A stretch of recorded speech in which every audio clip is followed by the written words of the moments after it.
Bonjour. Alors aujourd'hui, bon, on m'envoie pas mal de petites questions justement par WhatsApp et souvent on me dit et on me demande mais alors comment je peux reconquérir mon couple? Reconquérir mon couple. Bon, alors ça veut dire, si j'entends, hein, ça veut dire que je voudrais rattraper mon couple et qu'il redevienne comme au début. Alors forcément, je peux pas répondre pour tous les couples. Parce qu'un couple qui a 1 an, 6 mois, 10 ans, c'est quand même pas pareil. Hein, le background n'est pas le même, votre vécu n'est pas le même ensemble. En tous les cas, si quelqu'un me dit j'aimerais reconquérir ma femme, mon compagnon, mon mari, pas marié, hein, voilà. Bon, mais enfin des gens qui vivent ensemble, hein, on va dire, qui sont quand même en couple, hein, j'irais déjà lui dire, dites-moi, à votre avis, la différence de qu'est-ce qui était avant et comment c'est devenu maintenant. Parce que si on veut reconquérir quelqu'un, on aimerait donc se projeter dans le passé et revenir en arrière pour que ça soit comme avant. Donc c'était comment avant. Donc déjà, on doit se poser la question, effectivement, c'est quoi maintenant la différence? Parce que vous ne pouvez pas reconquérir quelqu'un comme ça. C'est qu'il s'est passé ou des événements marquants auxquels vous ne pouvez rien faire, comme le décès des fois d'un enfant, hein, c'est possible, bon, ou d'un bébé qui devait naître et qui n'est pas né, bon, voilà, des choses comme ça, c'est difficile de revenir en arrière si vous n'avez pas fait une thérapie à deux un peu après les problèmes, enfin le drame, on ne peut pas trop revenir en arrière là-dessus, hein. Voilà, bon. Donc, on va dire, mais qu'est-ce qui se passait avant dans votre vie? Qui allait bien, hein, c'était bien, ça se passait bien. Puis peu à peu, ça s'est dégradé. Donc, faut déjà un petit peu chercher, se dire, oui, c'est vrai, on faisait ça avant, maintenant on le fait plus, il a plus envie, ou il aime plus ça, ou bon. Bon, donc il faut faire un peu le bilan pour vous, hein, parce que forcément, si moi je vous ai en face de moi en consultation, en coaching, vous êtes tout seul, forcément c'est votre histoire à vous, hein. Maintenant, votre compagnon ou votre compagne peut-être me dirait autre chose. Donc, essayez de voir et de réfléchir, comme c'est vous qui venez pour reconquérir l'autre, regardez ce qu'aimait faire l'autre et ce que vous ne faites plus avec lui. Donc c'est déjà votre position. Voilà. Donc on va travailler d'abord là-dessus. Ensuite, donc ce que vous avez trouvé dans votre réflexion, tous ces éléments, est-ce qu'il n'y en a que un? Est-ce qu'il y en a deux? Est-ce qu'il y en a trois? Est-ce qu'il y en a 10? Est-ce que c'est carrément une autre vie, quoi?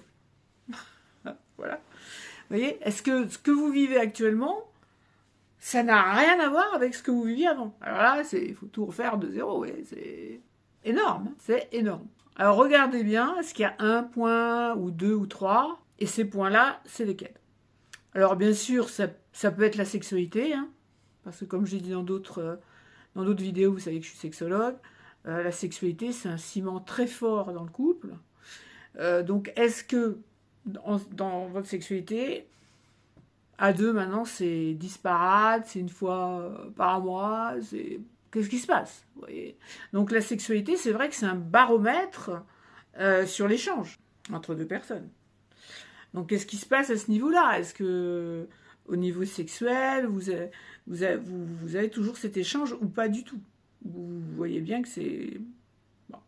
Alors là, c'est vraiment encore un autre problème parce que là, il faut une consultation de sexothérapie. C'est vraiment à part.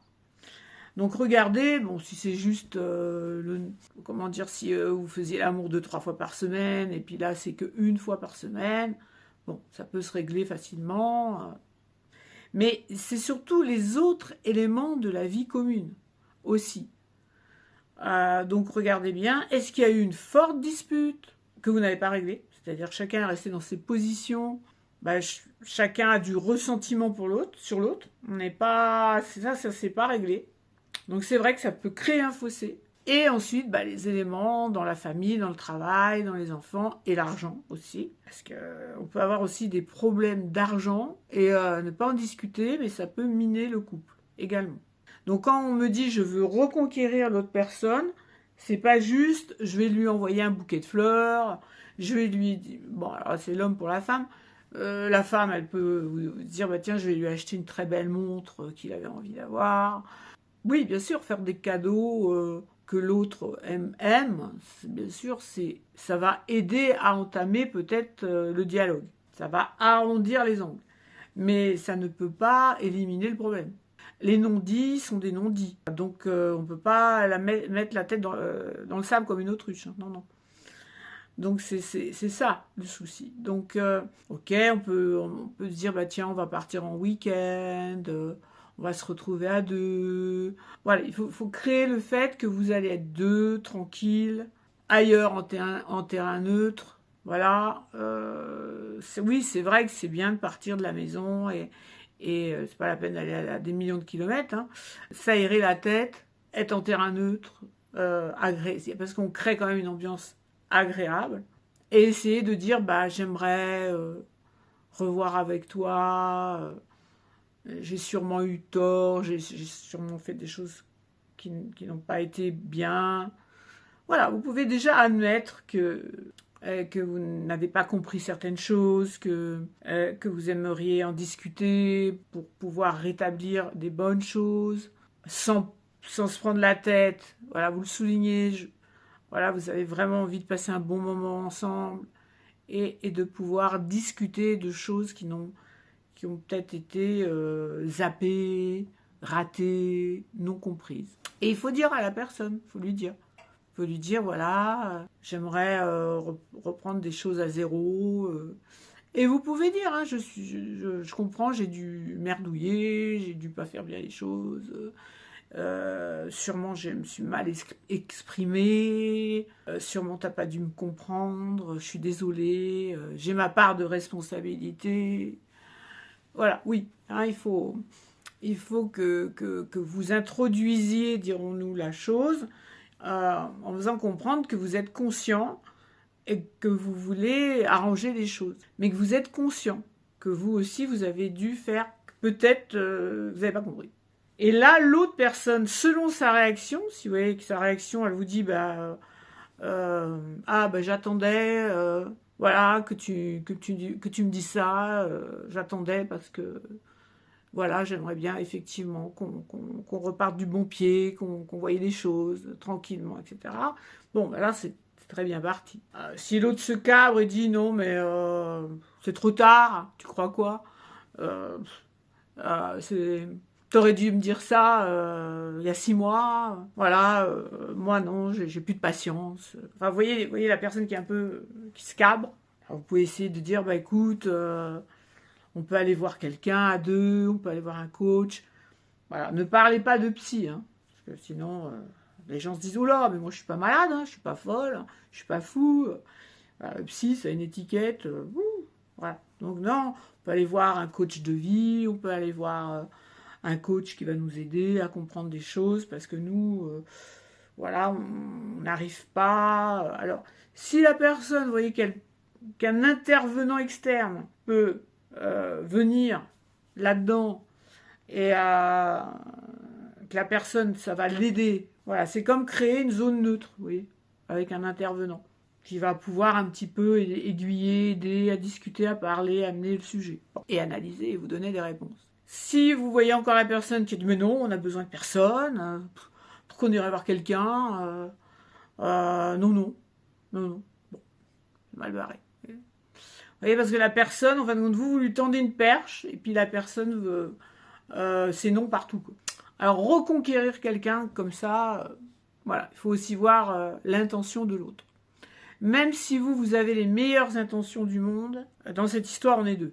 Voilà. Ah oui, vous auriez mal aux dents et vous êtes en train de vous dire est-ce que je vais aller te faire soigner ou pas? Bon, bah c'est votre problème, hein. Si vous avez une infection dentaire après, tant pis pour vous, hein. Mais là, non, vous n'êtes pas tout seul. On est vraiment deux, hein. On est deux, alors voilà.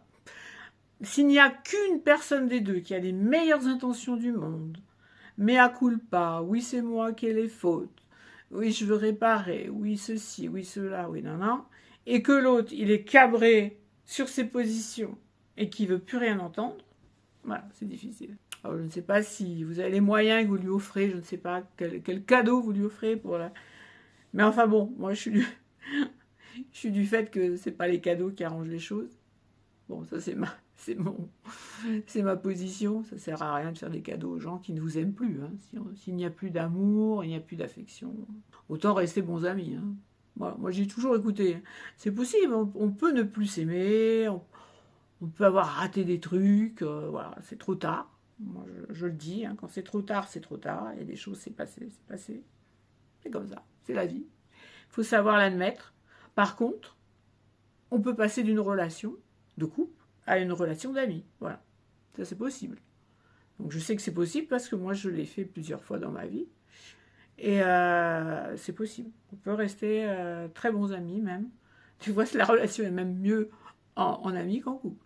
Donc voilà, donc je veux reconquérir mon partenaire. Voilà, c'est relié à beaucoup de choses.